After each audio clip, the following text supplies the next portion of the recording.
আমি মুসলমান নয়, আমি যদি মুসলমান হতে পারতাম তাহলে আমার জীবন ধন্য হয়ে যেত। দুপুর হয়েছে, একটা ফকির ভিক্ষা করতে করতে যদি মসজিদের কাছে আসে, আর দুপুর 12টার পরে যে নামাজ পড়ছে মৌলভী মাওলানা, সেখানে যদি ওই ফকির উজু করে নামাজ পড়তে যায়, তা একেবারে মাওলানার পিছনে দাঁড়িয়ে নামাজটা পড়তে পারে।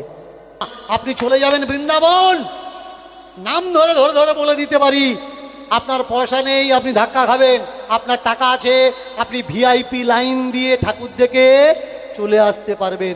জুতো দেওয়ার জন্যে পয়সা, বসার জন্যে পয়সা, দম নেওয়ার জন্যে পয়সা, প্রসাদ পাবেন, প্রসাদের জন্যেও সেখানে জালিয়াতি, আপনার পয়সা দেওয়া লাগবে। আপনি কি হবেন? লাইনে দাঁড়িয়ে ধাক্কা খাবেন, না প্রথম সারিতে গিয়ে ঈশ্বরের প্রার্থনা করবেন? উইথ ক্যামেরাতে এভিডেন্স হিসাবে আমি আবার বলছি, সত্যিই যদি আমি ইসলাম ধর্মের মানুষ হতাম, নিজেকে ধন্য বলে মনে করতাম। এই কথাটা কেন রিপিট করলাম? ইসলাম এমন একটি ধর্ম, নিজে নিজেই স্বতন্ত্র।